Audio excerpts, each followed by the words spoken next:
강세장은 비관 속에서 탄생해서 네. 회의 속에서 자란다라는 그 존 템플턴 경의 말씀처럼 작년 하반기 너무 비관적이지 않았습니까? 그 비관의 크기만큼 저는 수익의 크기가 정해진다 이렇게 늘 말씀드리기 때문에 주가는 결국은 그 영업이익률이 중요합니다.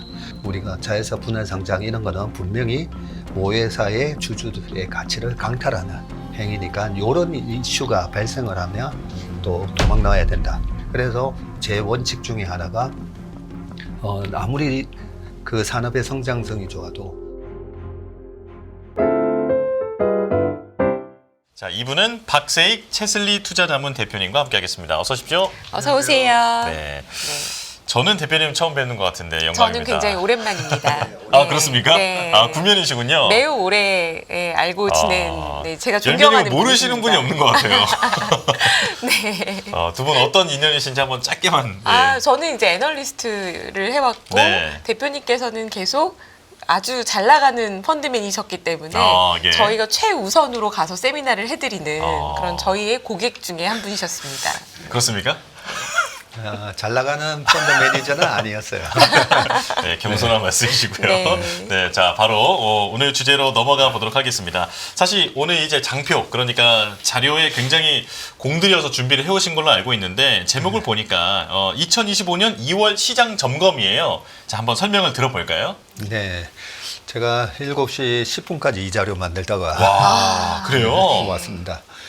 지난 24년 12월 30날 우리 연합인포, 연합뉴스경제TV에 와서 25년 시장에 대한 얘기를 좀 했었고요. 예.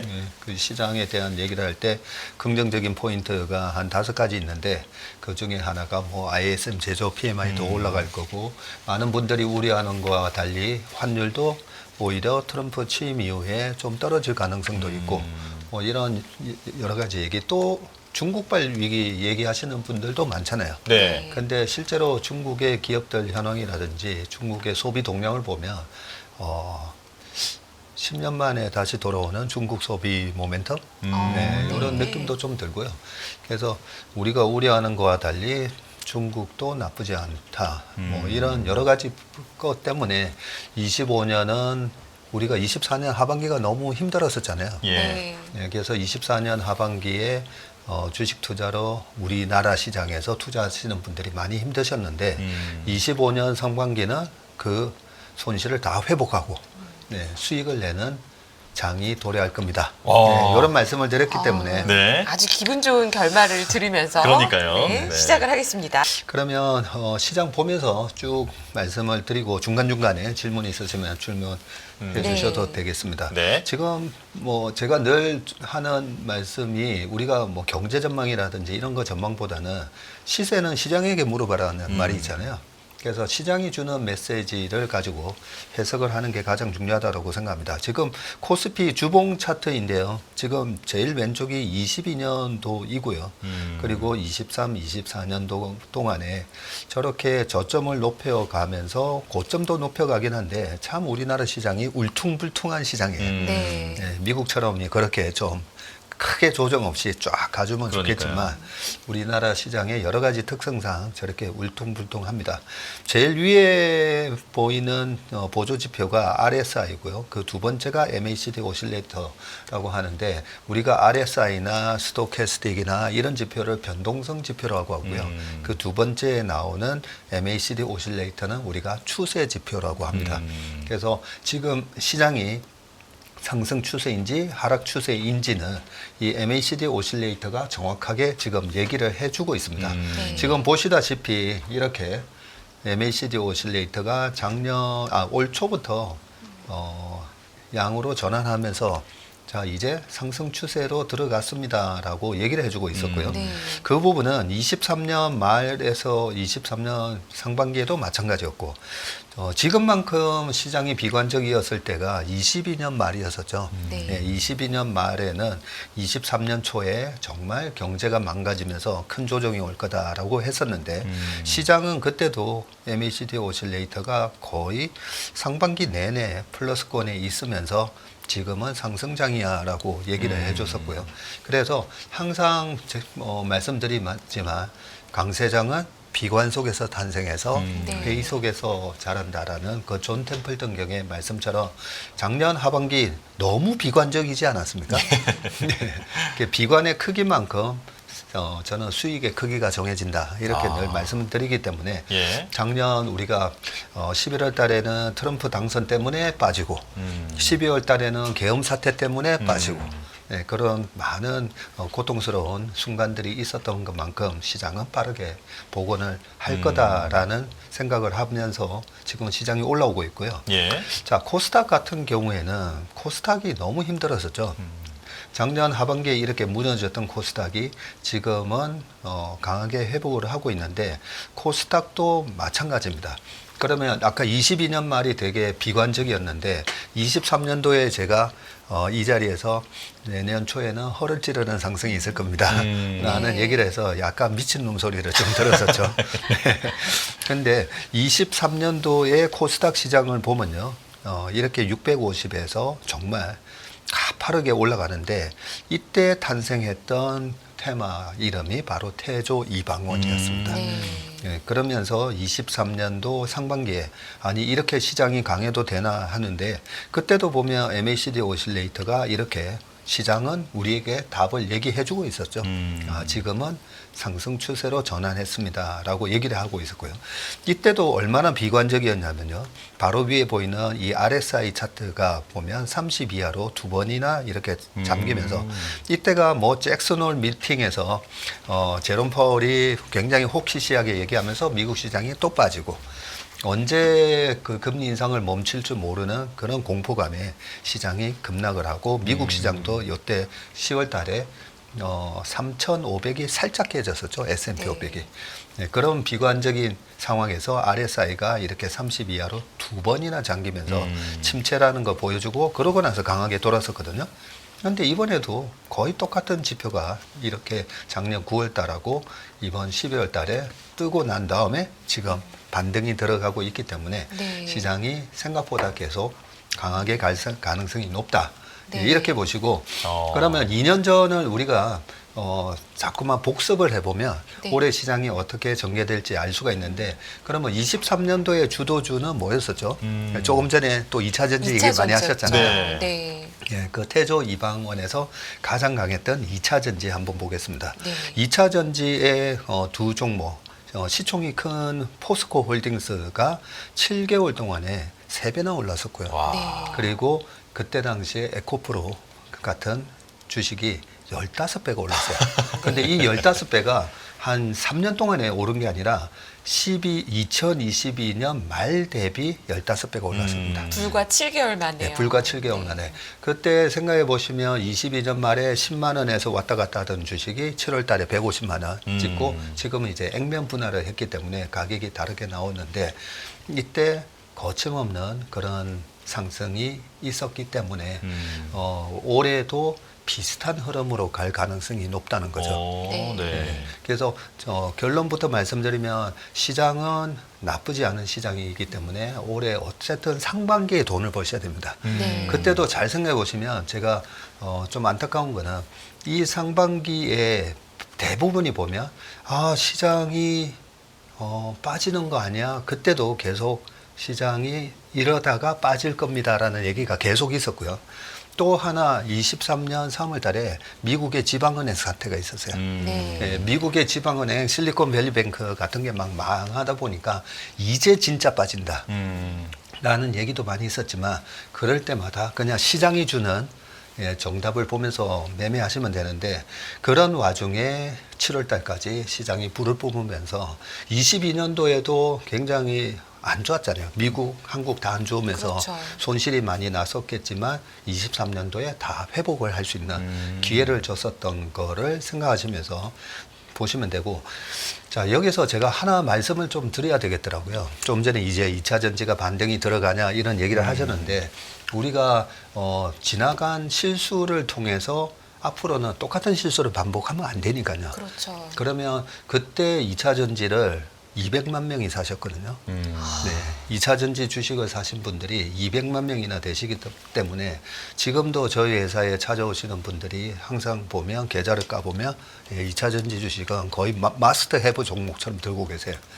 그러면 이번에도 마찬가지일 겁니다. 이번에 25년도에도 불을 뿜는 장이 전개되고 나서 처음에 못 사다가 위에서 또 막 올라타는 그런 실수를 반복하시면 안 되기 때문에 제가 올해 시장에 대한 얘기를 해드리기 전에 주도주 위험 관리 방법을 요걸 꼭 네, 말씀드리겠다. 아주 중요한 포인트네요. 예. 해서 이 자료를 막 만들다가 왔어요. 아, 네네. 궁금합니다. 네. 네. 우리가 보통 보면 저한테 오셔가지고 하는 말씀 중에 공통적인 것 중에 하나가 전무님 저 사는 건 잘 사는데 파는 게 너무 어려워요. 라고 하시거든요.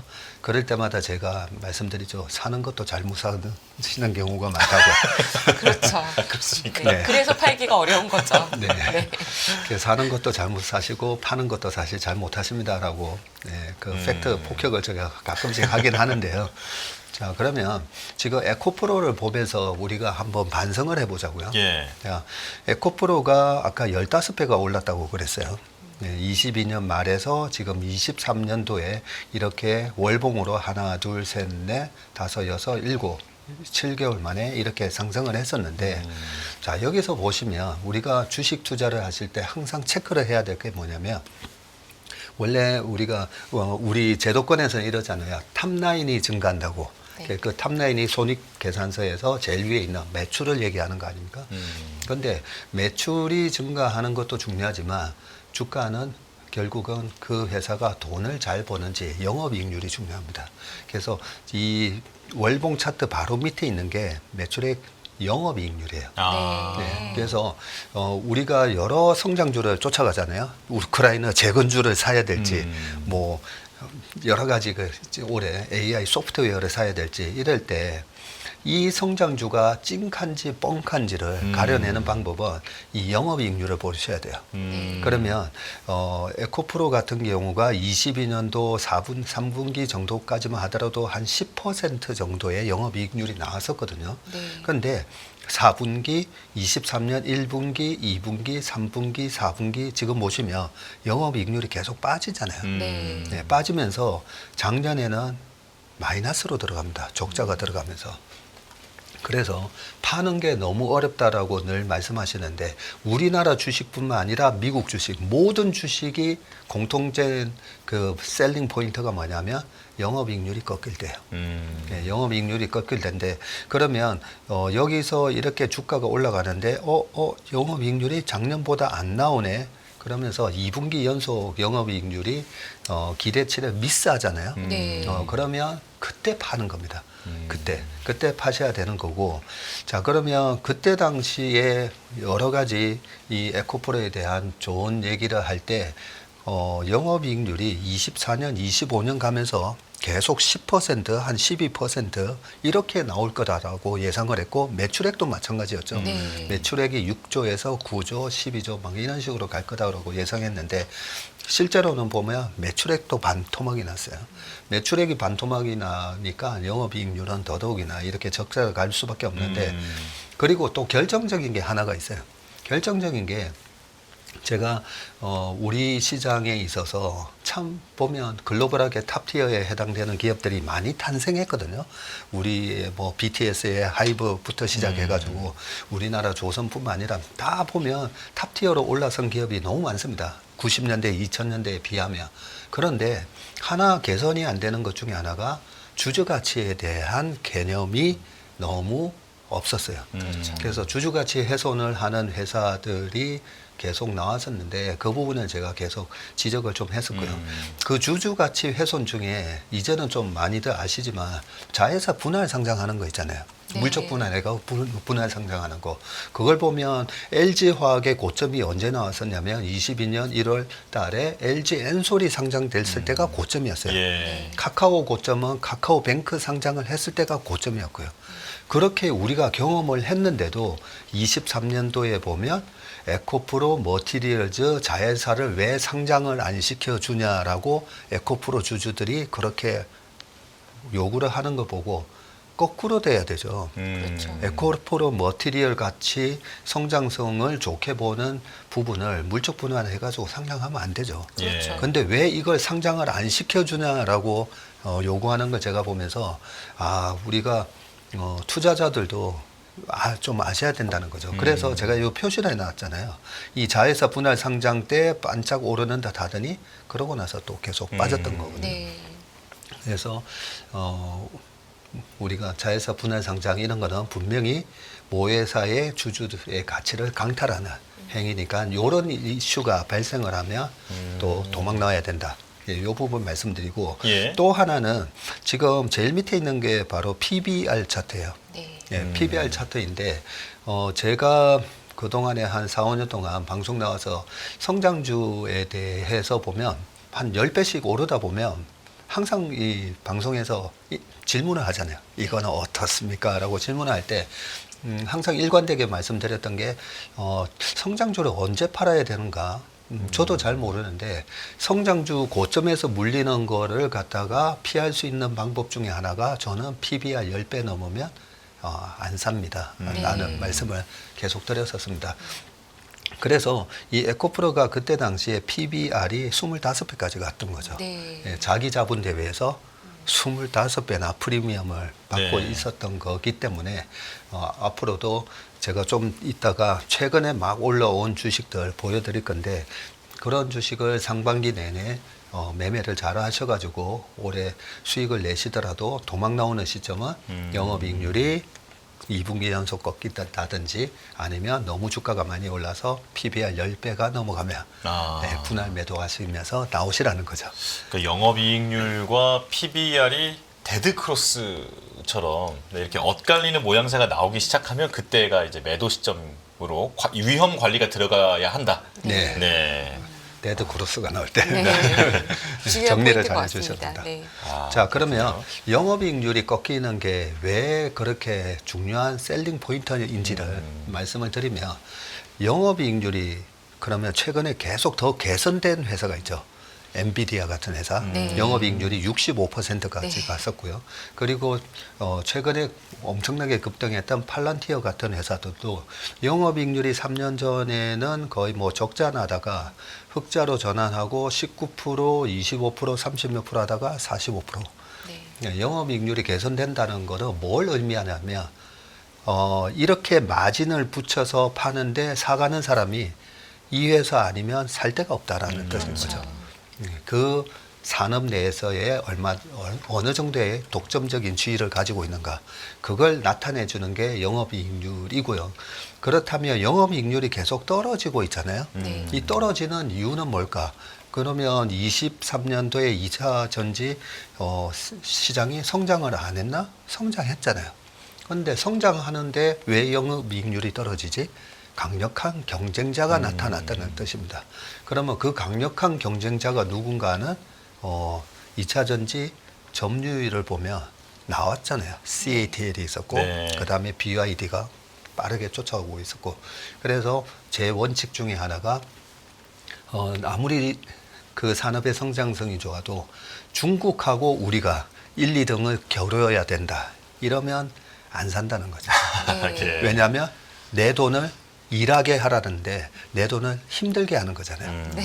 중국하고 경쟁시켜야 되니까. 엄청난 경쟁을 해야 되니까요. 네. 내 돈을 영업이익률 40%, 45% 나는 그런 기업에다가 내 돈을 내놔야 내 돈이 편하게 돈을 벌 수 있다는 거죠. 그래서 중국하고 경쟁하는 회사. 그리고 또 제가 하나 싫어하는 게 보조금 주는 산업을 좀 싫어해요. 왜냐하면 이번에도 있었지만 프랑스, 독일 보조금을 끊어버렸잖아요. 네. 그 나라의 재정 상태에 따라서 언제든지 아니면 대통령이 누가 되고 어떤 당이 되느냐에 따라서 정책이 바뀔 수가 있잖아요. 그런 정책 리스크에 의해서 매출과 이익이 왔다 갔다 하는 회사는 우리가 피하자는 거죠. 네. 네, 그런 부분을 우리가 한번 되새겨 놓고 교훈을 삼아서 올해 시장에 네. 돈을 버셔야 된다라는 말씀을 좀 드리겠습니다. 네. 이제 교육을 잘 받았으니 기대가 됩니다. 25년의 그러니까요. 주도주의 후보는 무엇일까요? 저 이제 위험 관리도 할 수 있을 것 같거든요. 네. 그럼 이제 섹터만 올라가는 걸 찾기만 하면 알려주시면 됩니다. 그러니까요. 네. 네. 설명 들어보겠습니다. 근데 제가 보통 이렇게 나오면 종목 얘기는 안 하거든요. 네. 종목 얘기는 안 하고 시장에 대한 얘기를 말씀드리는데 시장이 주는 최근에 내가 주도주야 하는 건 어떤 기업들이 있는지를 가져온 겁니다. 네. 이게 제가 뭐 추천하는 게 아니고 네. 그러면 지금 25년이 시작됐고 23년처럼 태조 이방원 하면서 올라가는 그런 주식들이 이번에 뭐가 나오는지 12월 달부터 저는 굉장히 유심히 봤어요. 왜냐하면 계엄 사태 때문에 얼마나 전국이 혼란스러웠잖아요. 예. 그렇죠. 그 와중에 12월 달에 보통 주도주는 25년 주도주는 12월 달부터 움직일 거니까 그래서 어떤 것들이 움직이나 했더니 봤더니 지금 보시듯이 현대로템 같은 경우가 작년 내내 오르긴 했어요. 네. 오르고 이 계엄 사태랑 이런 것 때문에 이제 방산 수출 안 되는 거 아니야 하고 빠졌다가 지금 신고가 내고 있잖아요. 네. 그러면 이 신고가를 내는 원인은 마찬가지로 또 영업이익률이라는 거죠. 그게 지금 바로 밑에 보시는 영업이익률이 보면 계속 위로 치고 올라가고 있고 네. 뭐 다들 아시겠지만 뭐 K2가 됐든 하나 에어로스페이스에서 K9이 됐든 원래 방산이라는 것은 우리나라의 국방 안보를 위해서 대기업 보고 조금씩 희생해라. 네. 그래서 나눠서 K2 전차도 만들고 미사일도 만들고 하는데 국방부에서 마진은 많이 못 줘. 5% 줄게. 그런 산업이었잖아요. 그런데 국방부에다가 100억에 납품하던 전차가 미국의 전차가 600억에 팔리고 네. 독일 전차는 450억, 500억이다 보니까 우리 걸 갖다가 250억에 판다고 해도 감사합니다 하면서 사간다는 거죠. 네. 네. 그러면서 지금 수출로 나가는 K2의 영업이익률이 이게 뭐예요? 40%네? 이렇게 나오면서 주가가 오른 것처럼 많이 오른 게 중요한 게 아니라 우리는 보통 보면 그거 주가가 벌써 50%나 올랐는데 이러잖아요. 네. 근데 많이 오른 게 중요한 게 아니라 영업이익률이 계속 개선되는가가 중요하다는 거죠. 그런 측면에서 올해 내년 이 방산의 영업이익률은 어떻게 될까? 그걸 계속 보면서 이 주도주 매매를 하셔야 된다는 말씀을 드리고 싶고요. 그다음 두 번째는 조선이죠, 그죠? 조선 강국답게 최근에 조선이 많이 올라가고 있는데 하나오션, 현대중공업도 마찬가지예요. 지금 영업이익률이 어떻게 이게 지금 지난 3분기까지 영업이익률이 나와서 이번에 나온 게 업데이트가 안 됐는데 보면 영업이익률에서 또 서프라이즈가 나온 거잖아요. 네. 그게 지난번 태조 이방원 처음에 나왔을 때 2023년도에 이렇게 올랐다가 주가가 다시 꺾였던 이유가 뭐야? 이익이 안 나오네? 네. 아니 수주 그렇게 많이 나왔다고 했는데 왜 이익이 안 나오지? 다 아시다시피 저가 수주 물량 때문에. 과거에 했던 물량 네. 때문이죠. 그리고 22년부터 23년에 원자재 가격 급등. 그런 이유 때문에 이익이 안 나오다 보니까 떨어졌던 건데 지금 저가 수주 물량이 이제 거의 다 끝나가면서 매출 단가는 올라가고 반면에 철광석 가격은 또 많이 떨어졌어요. 네. 떨어지면서 중국에서 덤핑 물량 들어오면서 후판 가격이 떨어지다 보니까 국내 유통되는 철강 가격보다 20%나 또 싸게 쓸 수 있다 보니까 영업이익률이 폭발적으로 개선되면서 하나오션이나 현대중공업 같은 이런 주가들이 올라가고 있는 거다라고 네. 말씀드릴 수가 있고 또 하나는 작년 이제 하반기부터 제가 늘 얘기했던 네. 엔터인데 우리 조 앵커님은 네. 저랑 방송이 이제 처음이라서 네. 못 들으셔서 근데 우리나라 엔터는 보면 중국 아이돌이 대체 불가잖아요. 네, 중국 아이돌 뭐가 있는지도 사실 모르겠어요. 예. 그죠? 네. 그리고 우리나라 엔터가 보면 왜 저렇게 이렇게 홀수에 확 올랐다가 짝수에 박살나고 홀수에 또 올랐다가 짝수에 박살나고 그러니까 이 원인은 뭘까라고 생각하다가 제가 사우나에서 그걸 알아냈잖아요. 유레카를 하신 건가요? 예, 유레카를 사우나에서 늘 가는 제 목욕탕에 거기 계시는 아저씨께서 늘 보면 트로트를 보고 계셨다는 거죠. 네. 늘 트로트를 보고 계시는데 작년 4월에 우리 선거 있을 때는 맨날 종편 보고 계시더라고요. 그걸 보면서 그렇게 트로트를 좋아하는 아저씨도 선거 때는 선거 방송 보고 계시구나. 그래서 작년이 슈퍼 선거의 해였던 네. 거잖아요.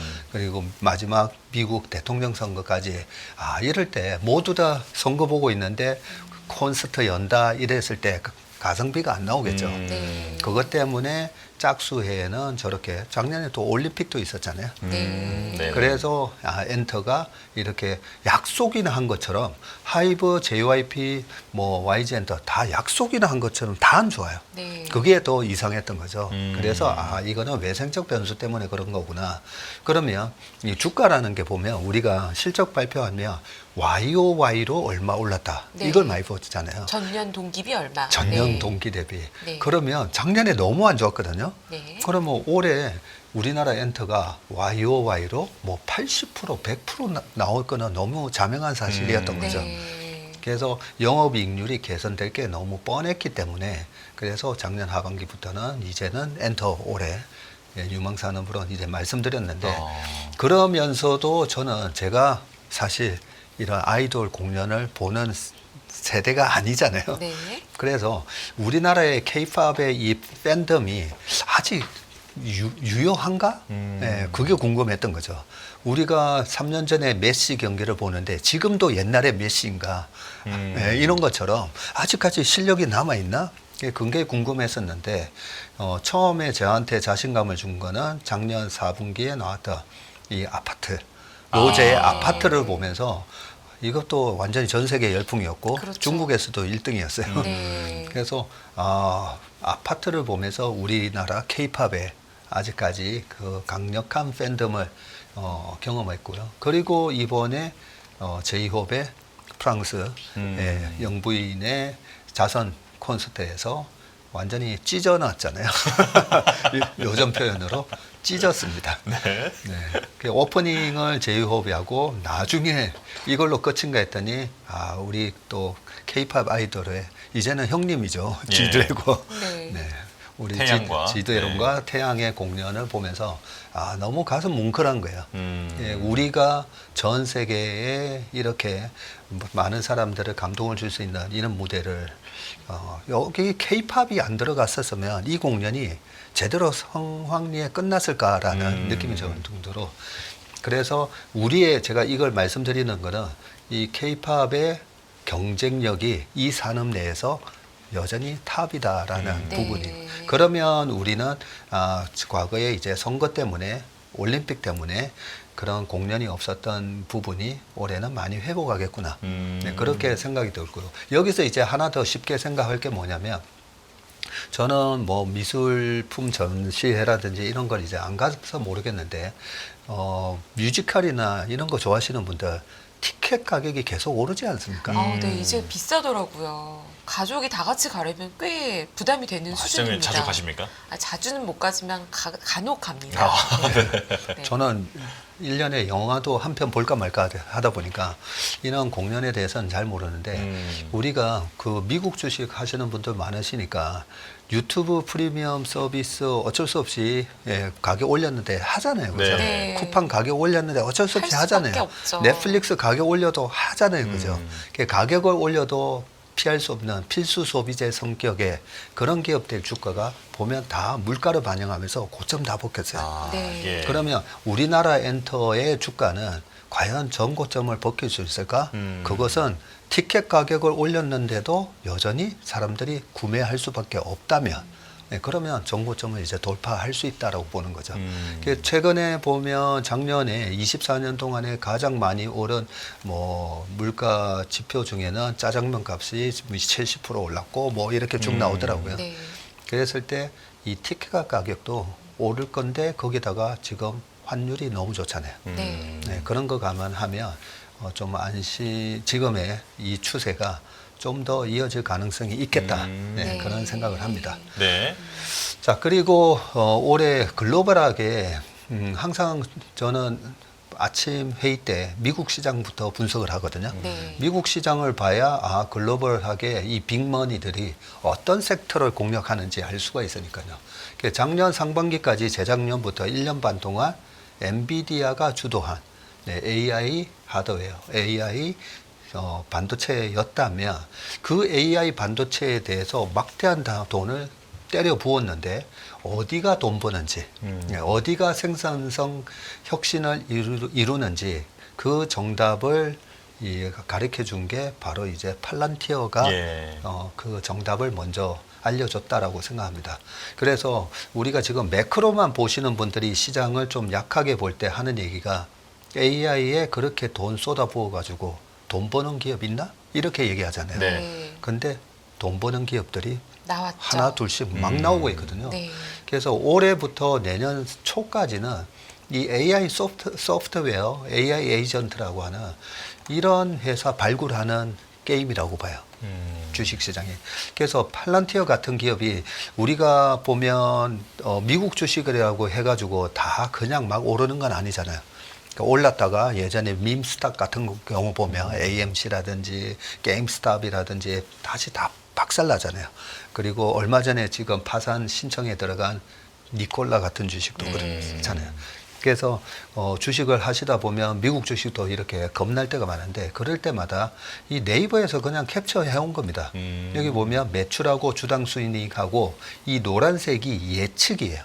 예측은 컨센서스를 얘기하는 거죠. 그렇죠?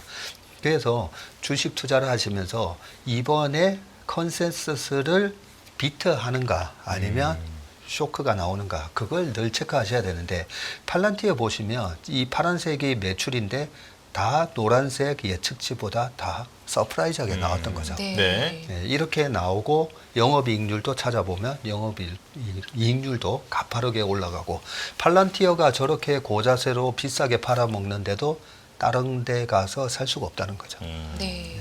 그래서 이렇게 예측치랑 실제치가 어떻게 나오는지 보시면서 해야 되고 이런 AI 소프트웨어가 보면 뭐 스포티파이 같은 기업들도 있어요. 네. 우리가 음원 스트리밍 회사죠. 네, 음원 스트리밍 회사인데 보시다시피 월간 이용자 수 그리고 제가 여기 붉은색으로 표시를 해왔는데 이게 영업이익률이에요. 영업이익률이 24년 3Q, 6월, 9월 계속 이렇게 우상향하고 있기 때문에 주가가 올라가는 거고요.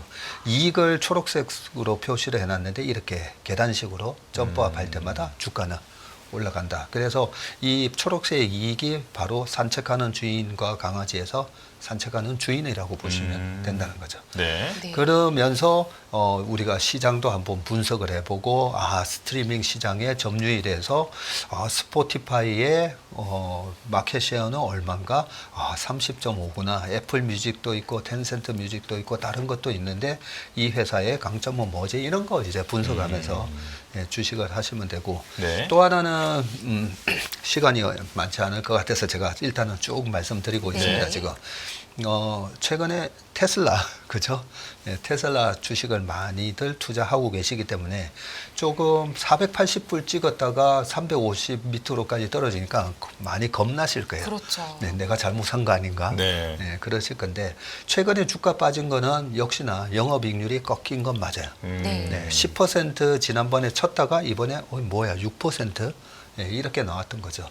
자, 그러면 이 주식을 여기서 탈출을 해야 되나 아니면 영업이익률이 개선될 수 있는가를 우리가 상상을 해봐야 되는 거거든요. 그랬을 때 과거에 요때만 하더라도 21년도에만 하더라도 전기차만 우리가 생각을 했었잖아요. 그렇죠. 전기차만 생각하고 실제로 전기차 판매가 잘 됐었어요. 30만 대, 50만 대, 90만 대, 그 다음에 뭐 180만 대까지 쭉 올라오면서 했지만 지금 그 사이에 전기차 이제 캐즘이 오고 전기차보다는 하이브리드 쪽으로도 많이 가고 지금 중국을 제외하고는 다 역성장으로 들어가는 바람에 전기차 주가가 많이 안 좋았었는데 아니 그런데 테슬라는 왜 이렇게 올라가지? 제가 여기서 테슬라에 대해서 이래저래 공부하다 보니까 테슬라의 가치 중에 이 로봇 가치가 어마어마하구나라는 걸 알게 됐고요. 그래서 앨런 머스크도 그렇게 얘기하잖아요. 이런 사람을 닮은 로봇을 대량 생산해서 팔게 되고 사람들이 살 건데 아직까지는 실감을 못 할 거야라고 얘기를 합니다. 그런데 테슬라의 휴머노이드 로봇하고 옵티머스죠. 이런 걸 보다 보면 어떻게 이렇게 짧은 시간에 이렇게 빨리 그렇게 개발 수준이 기술 수준이 향상될 수 있지 그런 걸 알 수가 있기 때문에 그래서 로봇의 가치라든지 테슬라의 자율주행이라든지 로봇택시라든지 사이버 트럭이라든지 뭐 이런 거 저런 것을 다 감안을 해보면 테슬라도 3, 4년 뒤쯤 되면요 이 시가총액 상위 3등 안에 저는 들어간다고 봐요. 그러면 시가총액 3등 안에 들어가는 기업들은 거의 다 영업이익률이 40% 언저리로 가잖아요. 네. 그래서 테슬라의 영업이익률은 어떻게 40을 향해 갈까라고 생각해 보면 이 휴머노이드 로봇이 우리가 보면 뭐 동해물과 백두산이 하면서 새벽에 애국가가 울릴 때 보면 이 자동차 조립하는 공장에 로봇팔들 나오잖아요. 네. 근데 자동차에 대해서 좀 안 좋게 생각하시는 분들은 근데 매년 우리는 그거 노사분규하잖아 이런 얘기 하시잖아요. 근데 이 테슬라의 로봇이 나중에는 완전히 진짜 사람이 없는 그런 자동차 공장이 들어서지 않을까라고 생각이 듭니다. 이런 저런 거를 감안을 했을 때 테슬라의 영업이익률은 장기적으로 회복할 가능성이 높다. 그렇게 대표님 여기서 질문을 한 가지 시간이 없지만 드려야 될 것 같아요. 이게 지금 어쨌든 테슬라가 이렇게 지금 주가가 올라가고 또 앞으로는 영업이익률이나 이런 부분에 대해서 또 긍정적으로 좀 전망을 하고 계신데 사실 많은 투자자들은 이 내용은 잘 모르더라도 일론 머스크랑 지금 트럼프랑 친하니까 가겠지 이렇게 생각하시는 분도 있거든요. 뭐 그 영향도 지금 그 긍정적인 전망에 좀 들어있는 내용일까요? 네, 최근에 아무래도 요 주가 상승이 트럼프가 당선되면서 오버슈팅이 나왔던 거잖아요, 사실. 그렇죠. 네. 오버슈팅이 나왔고, 이제는 트럼프가 앨런 머스크가 영업하기 좋도록 여러 가지 규제를 다 풀어주겠구나. 뭐 이런 부분이 아무래도 반영이 된 건 맞습니다. 그런데 현실은 중국에서도 지금 전기차의 경쟁이 심해졌고, BYD에서도 우리 이제는 자율주행 출시하고 저렴한 가격에 내겠다. 뭐 이런 얘기 나오면서 주가가 빠진 거고요. 제가 일부러 여기 동그라미 쳐온 이유가 그냥 차트만 보더라도 아까 MACD 오실레이터는 작년 한 3분기부터 상승 추세로 전환을 한 상황이고요. 지난번처럼 21년처럼 RSI를 보면 과열로 들어가지도 않았어요. 과열은 보이지 않았고 그러면 20년, 21년에도 올라갈 때 이 5개월 이평선을 지지를 받으면서 올라가는데 중간중간에 이렇게 막 깨는 듯한 모습들도 나오긴 했었지만 큰 그림으로 봤을 때는 아직까지는 기술적인 분석으로 보더라도 올해는 일단 시장이 강세장이기 때문에 테슬라에 투자를 하시는 분들은 그냥 바이앤홀더 하셔도 되지 않겠나라는 생각을 합니다. 테슬라 자체 주가만 놓고 봤을 때는 최근에 굉장히 많이 하락한 느낌이지만 과거의 변동성 대비해서는 지금 보여주는 변동성은 그렇게 뭐 심하지 않다. 감내하고 가져갈 만하다. 이렇게 말씀해 주신 것 같네요. 근데 오늘 자료가 많아서 좀 더 진도를 나가보도록 해야 될 것 같습니다. 다음은 또 재건인가요? 네, 맞습니다. 재건에 관해서도 좀 재미난 얘기를 좀 말씀드리면 제가 이렇게 뭔가를 예측을 하는 거 좋아하잖아요. 과거의 역사를 바탕으로 좋아하다 보니까 저는 빠르면 3월 말 안에 휴전이 될 수가 있다고 생각합니다. 그리고 늦어도 상반기라고 생각을 하는데 왜 그렇게 생각하는지 간단하게 좀 말씀드리면 왜 이렇게 전쟁을 길게 끌고 왔을까를 생각해 보면 22년 2월 24일 날 전쟁이 났잖아요. 그럼 뭐 23, 24, 25 지금 다음 주면 딱 3년 되거든요. 그러면 우리가 한국 전쟁 6.25가 언제 끝났냐 보면요. 1950년 6월 25일 날 전쟁이 일어나가지고 1953년 7월 27일인가 휴전이 됐어요. 그래서 3년하고 한 달이었는데 제가 우크라이나를 보면서 제가 드는 생각은 우리가 이렇게 남북이 분단이 되고 근데 3년이라는 전쟁을 겪다 보니까 정말 저희 아버지처럼 이 전쟁을 겪으신 분들은 공산당 하면 치를 뜨는 거죠. 네. 그래서 왜 전쟁을 빨리 안 끝냈을까라고 생각해 보면 3년이라는 이 전쟁으로 우크라이나는 이제는 평생 러시아에 대한 적개심이 생겼을 거 아닙니까? 이런 상황에서 휴전을 해서 여기 러시아가 점령한 땅을 마치 북한처럼 북우크라이나 네. 그리고 이쪽 진영은 서방이 도와주는 우크라이나 이렇게 해서 저는 갈라놓고 그러고 나서 우크라이나를 재건시키면서 저는 동독하고 서독에서 서독을 잘 살게 만들어주고 남한하고 북한에서 남한을 잘 살게 만들어주면서 이 러시아와 중국을 견제를 할 수 있는 그런 국방력을 갖춘 나라가 된 것처럼 그 우크라이나 재건은 이 3년 동안의 이 전쟁을 겪고 난 이후 서방에서 굉장히 강하게 재건을 할 거라고 생각합니다. 예. 그래야 러시아의 바로 코 밑에서 우크라이나 서방 영역의 우크라이나가 서독이나 우리 남한처럼 그렇게 러시아를 견제하는 수준의 그런 나라가 되지 않을까. 그게 이제 제 생각이고요. 예. 그래서 과거에 3년이라는 기간이 있었기 때문에 이번에 빠르면 3월 말안으로도 종전이 될 수 있다. 그렇게 생각을 합니다. 네. 자, 이 정도까지 말씀을 드려놓고 과연 올해가 그 강세장이 될 수 있는가? 그 부분에 대해서 설명을 드리겠습니다. 그러면 24년 하반기에 외국인은 왜 그렇게 우리나라 주식을 때려 팔았을까? 작년에 하반기에만 한 22조 팔았었잖아요. 팔았었는데 외국인이 매도를 한 이유는 지금 보시면 이게 ISM 제조 PMI입니다. 네. 제조 PMI가 21년도 고점 치고 꺾였을 때 우리나라 코스피 많이 빠졌었거든요.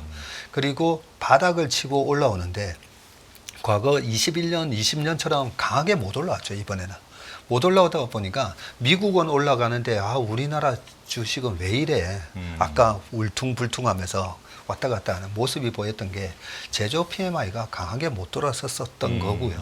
그리고 작년 하반기부터 제조 PMI가 또 기대치를 하회하면서 떨어집니다.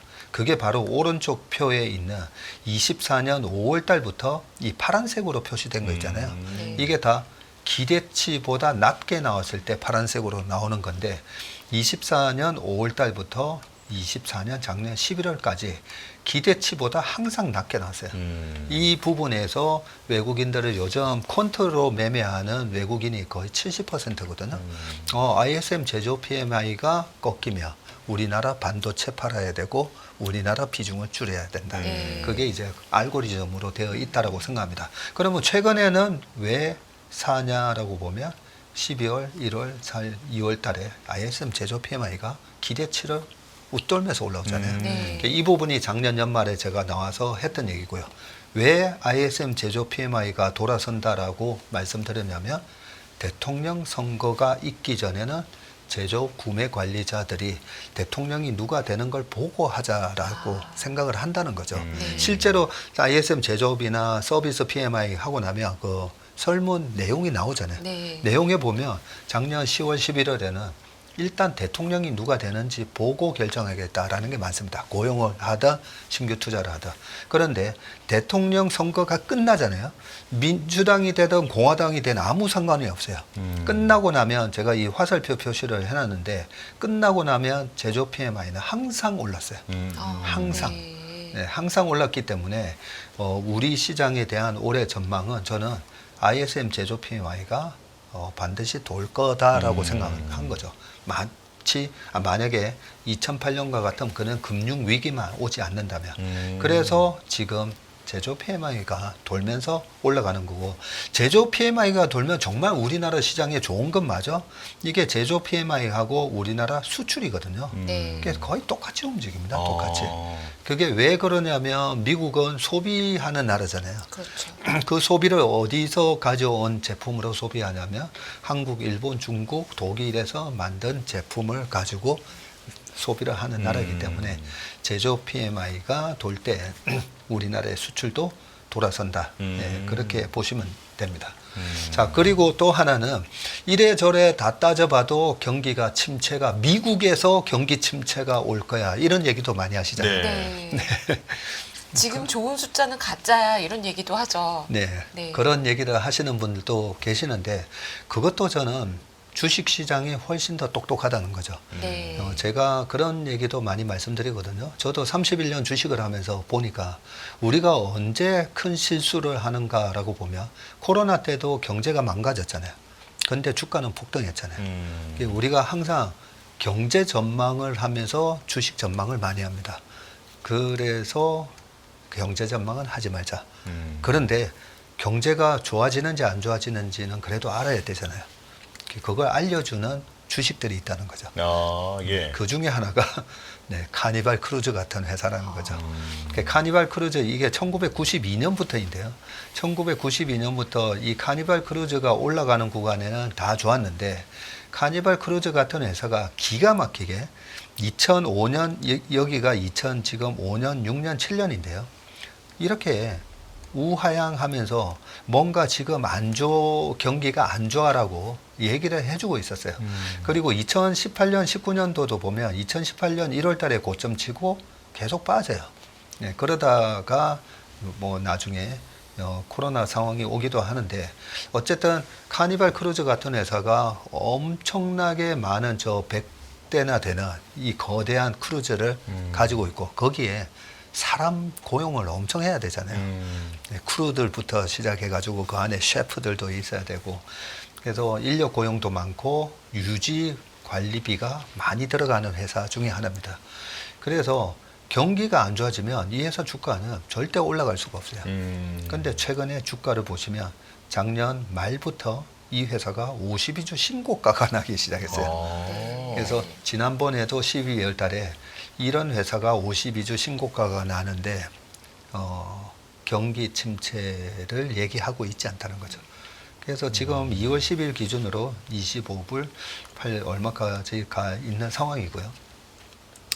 그리고 그럼에도 불구하고 골드만삭스 이런 데는 이번 25년 시장에 대해서 어떻게 생각할까? 트럼프가 당선되면 우리가 수출로 먹고 사는 나라니까 관세 때리고 하면 우리나라에 대해서는 언더웨이트인가 했더니 마켓 뉴트럴이었다는 거죠. 네. 이것도 제가 지난달에 가져왔던 자료이고요.